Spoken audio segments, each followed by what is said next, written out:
when I was about 19. I had been in my last foster home. I had been in several up until that point.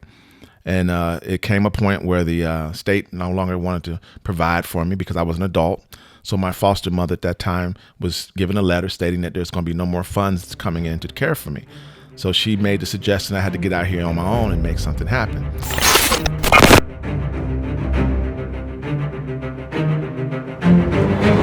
I'm Stephen Garner, your host, the Resilient Life Expert. And today we're going to get our cues for how to develop a resilient mindset from CEO and founder of the Task System Service Company, Eugene Hicks. My man, Eugene. Man, I love Eugene. Thank you for being on the show. Just want to share a little bit about Eugene Hicks. He is a magnificent problem solver. The reason his business is called The Task is because the truth of the matter is there is nothing he can't overcome. He's been running the Task System Service Company for 25 years. His focus is on remodeling bathrooms and kitchens. But I must be honest, I've seen Eugene do some incredible things with his gift of problem solving. He's also a U.S. military veteran, and he served 8 years. So I'm proud to say that because I love the military. But the real task that Gene had to overcome was his childhood. He was a ward of the state. And if you don't know what that means, I didn't know. He was at birth given to the state to be raised. And so Gene's story is remarkable in how his challenging background didn't stop him from being all that he is today. And that's why I'm happy to have him on my show. Today, I want to focus on your journey and the mindset you developed in order to overcome the challenges of being in the system and to becoming this great entrepreneur, doing all these wonderful things business-wise. But what did it take to develop that resilient mindset? So walk me down memory lane, the challenges, the hurdles, and how you became so successful today. Share your Steve, cues. it probably began when I was about 19. I had been in my last foster home. I had been in several up until that point. And it came a point where the state no longer wanted to provide for me because I was an adult. So my foster mother at that time was given a letter stating that there's going to be no more funds coming in to care for me. So she made the suggestion I had to get out here on my own and make something happen. Being I had no idea that I would ever have to face this reality, I had to face this reality. And I began with finding a place to live. That was, again, by faith, and it happened. And so as I began to develop that, I did fall short. I had a child out of wedlock. I realized the court said, hey, child support, buddy, either child support or jail. So I had to figure out a quick income, and I had to make something that was going to be long-term. So I joined the Army. And in so doing, I developed skills in the Army. I was promoted to squad leader. Every task that they put before me, I was able to overcome it without even training for it. I just knew how to solve problems, and it began to develop. So resiliency kind of became a natural gift for me because of the way I came, the journey I had to come through, being in different environments, different homes and different settings, being told at the last minute, pack up your box, you're moving to another place. That was something I had to learn how to do. So I was able to detach from my family and then began to be set into another setting. So I was developing that resiliency without even knowing it. So the true test came, like I said, when I got in the military. And then I did my 8 years. I met my children's mother. I got married, and then these two boys came into my life. These was the greatest things that I could like. These are my boys. Their last names was Hicks, Brian and Brandon Hicks, and these two little boys were the boys that I wanted to be to a father that I never had. So I got to be a dad to two boys, and just get creative and do whatever I wanted to do with these two boys as if I was one of those boys. So it was a beautiful story. It was a beautiful journey. I have no regrets. I loved all the years of I'm still their dad, still actively in their lives, still encouraging them and motivating them and inspiring them as I'm inspired by them, both of them. So that began the desire to take care of them better. And working for corporate America, the income was limited. And one day my boss said, Gene, I need you to give me those reports. I was a salesman in chemical sales. And I had been so busy selling, I didn't sit down and write the reports. I was like a machine, selling, night and day. And so he said, I'm not going to give you your commission check until I get those reports. It was on that time and that day I knew that this career, this relationship was about to end. because them two boys, they deserve better. And I was determined to provide as best I could, a house, just the life that I couldn't give myself as a child. So that's when the desire to have my own business started. And it happened. It just overnight just happened. I got a lead, and I followed up on the lead, and I began doing janitorial because in my last foster home, they had a janitorial business. And my task was to just scrub the baseboards. I had a bucket of water and an SOS pad, and I had to go in whatever building, and my job was to prepare the floors by doing the baseboards, on my knees, scrubbing them, getting the wax buildup off of the baseboards. Little did I know that one day I would run my own janitorial business, and that chance came in 1993. And that came as a result of working at a rec center. My boss said, we need our floors stripped and waxed. Do you know anybody who can do that? I said, I can. I got the equipment. I went in there on the weekend, did the floors, laid them out. First class. He had a best friend who owned Hillside Chemical Company, who hired me to be a salesman in the showroom that sells janitorial supplies. And with that came the training, the professional training. So as a result, I grew into that field for 7 years. And then a phone call came requesting a contractor to come out and give them a bid on doing their building. The phone was unanswered. The secretary was at lunch. Nobody was around. I took the call. I received the call. I went out as a contractor. Next thing I know, this man was a man of God, Ron Hooker. We got to talking about his faith and my wanting to be a greater man of faith. And he brought me in as a contractor, gave me more than what he was paying the other contractors, and provided all the supplies. And it just took off from there. And that's when the task was born. So the task began with not even realizing it was going to begin, but the training was already there. So as I developed, I realized I had to depend on my workers.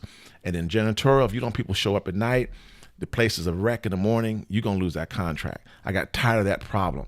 And I realized I have to become self-sufficient. And there's a story in the Bible when God said to Moses, what's in your hand?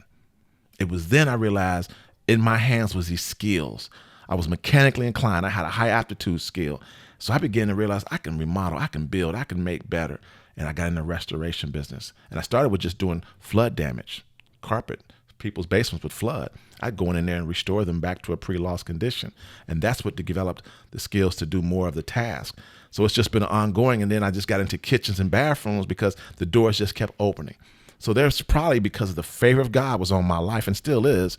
So I attribute all this to the Most High for opening up them doors that I couldn't open up myself.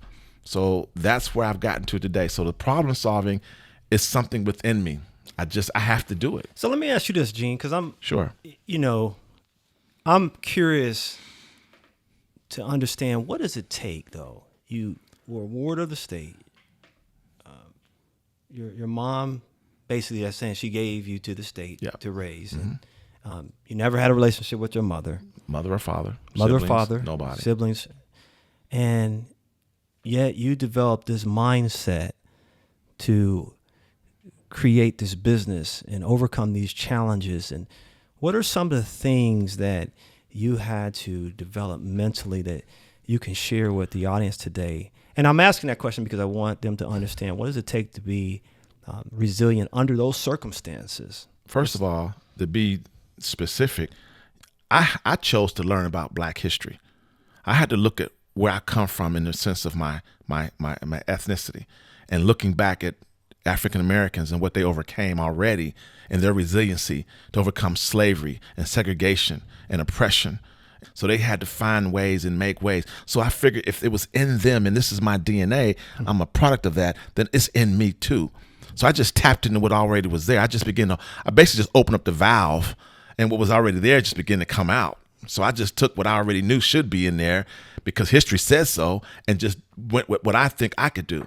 I'm relatively academically smart. I went to college. I just didn't finish because at the time my wife was pregnant, so I had to drop out of college, Central State University, and get a job and start working. And it was there I began to see that, hey, I can do this. I don't have to have a college career to be a father to take care of this boy. This first one was Brian in 1983. 1983 he was born. So anyway, that's what made me realize that started.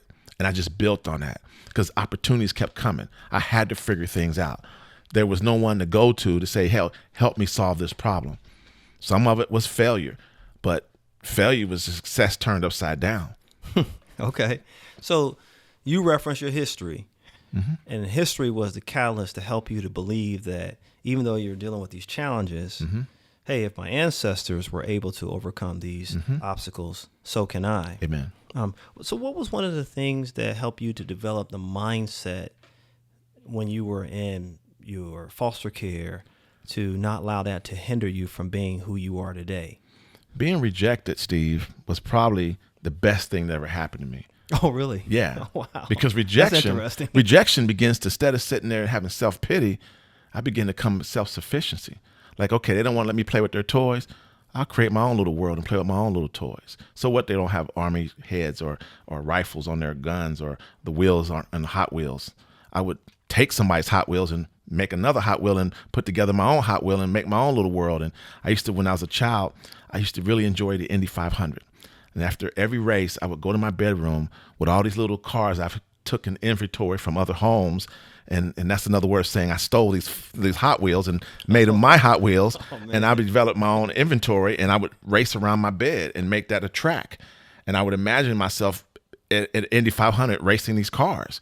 And I began to like cars. And so I began to have to fix these cars. And my foster mom would get some used toys from Goodwill. And they might not have the dump trucks might not have a dump on the back.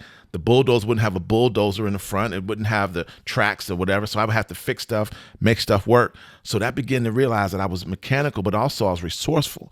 So I had to create my own world. So I can live in my own world without anybody in my world, because that's what I was trained to do. So you turn rejection upside down and made it into a creative opportunity for you. Acceptance. Yeah. And I had no choice, because, again, when you come into a new setting, the kids that might be already there, they might find something wrong with you. Maybe my big ears, my bald head, my missing tooth. I was unattractive. The girls didn't like me. Nobody thought I was anybody. So I had to make something out of nothing. So I began to like myself. I began to think I am somebody. I really began to believe that I was somebody. I could run real fast, so I could be fast and running. I wanted to play football. So one day at a foster home in Evanston, I was there for about 6 months. So summertime came, and I decided to go up to the local park to see who was up there.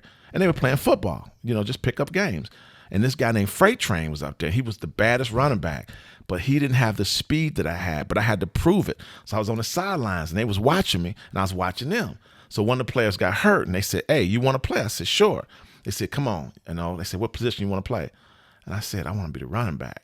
They like, "Running back? Dude, that's the glory back. That's the, you can't be the running back unless you got something. Give me the ball." Then they threw me a sweep to the right. I took off, scored the touchdown. Nobody could catch me. And instantly, I became friends with everybody in Evanston. So again, being in the right place at the right time, wanting the opportunity. So fortitude has to be within. You have to have this fortitude to say, yes, I can.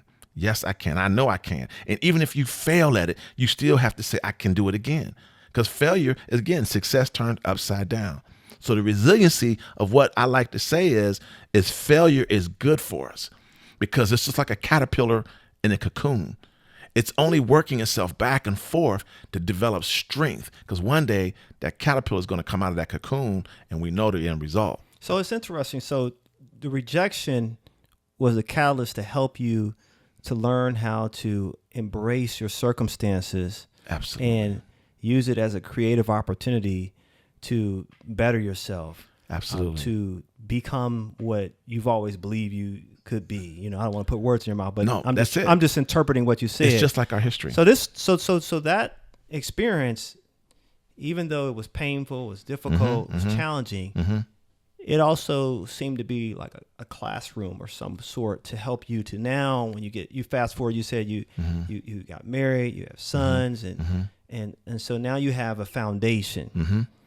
So let me ask you this: when you started working your business, did you have any failures in your business? Did you have any struggles, like anything? Absolutely. Like, what the biggest struggle was? Fear of failing, fear of not being able to provide for my family. And I even got to a point, my first year, I went and got a job at Home Depot in flooring because the phones weren't ringing. And I was like, I got to pay this mortgage. So I went and got a job at Home Depot and worked in flooring. Well, for about a week, I worked in flooring, and then all of a sudden the phone started ringing. So what did you do in that case? Did you have to quit the job? I said, I'm going to lunch. I never came back. Oh, man. I left Home Depot, the one on Ridge Avenue, and never came back because the phone started ringing. Patience. I didn't have patience. I wanted it right now, this way at this time. And that's not the way it works, because history tells me the civil rights movement was one of the greatest examples. They wanted change. They wanted equal rights. They wanted to be able to vote. They felt they should have fair housing. But change didn't come. But what it came with was a price, a painful price. Many men and women took beatings in Alabama and Selma. Many men and women were jailed, were persecuted, were murdered. But they didn't give up. They didn't give up. They didn't quit.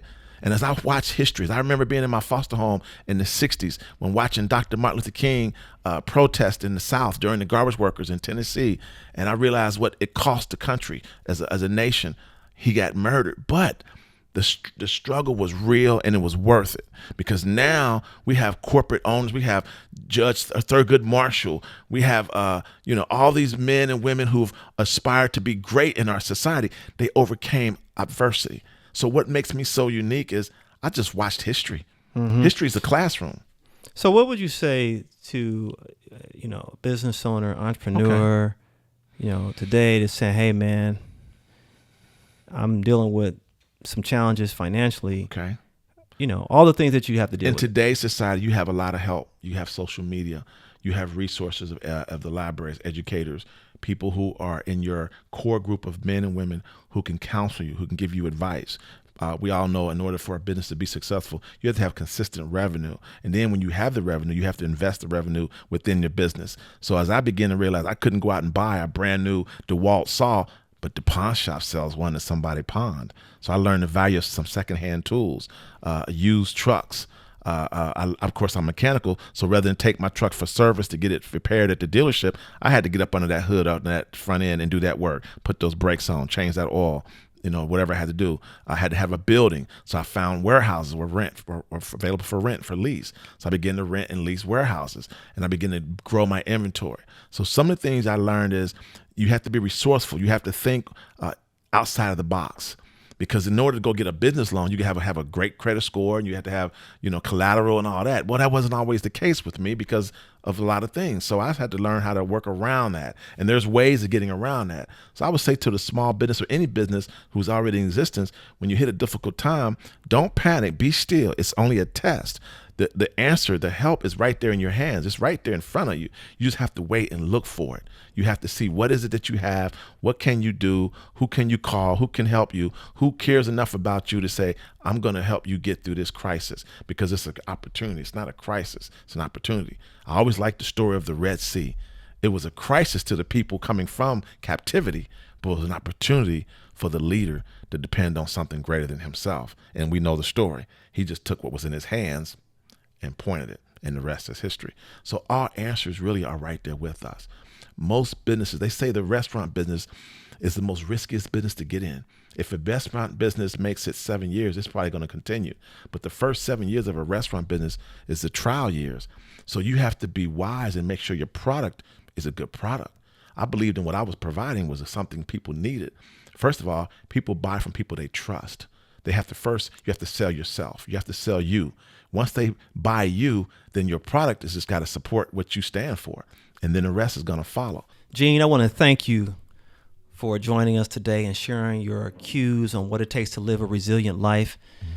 For those who are interested in potentially doing business with you, how can they get in contact with you? Well, Steve, they can simply call me at the phone number I'm about to give you, area code 513-226-1005. Or they can reach me by email at Eugene, Eugene, D as in David, .Hicks, Hicks, at yahoo.com. Man, Gene, I appreciate you today, man. You shared a lot of wisdom, and I hope my audience receives some great cues today. Take your cues from Gene Hicks and live a resilient life. NEXCUE. Thank you for listening. If you want to hear more NEXCUEs on what it takes to develop a resilient mindset and lifestyle, hit subscribe now. NEXCUE.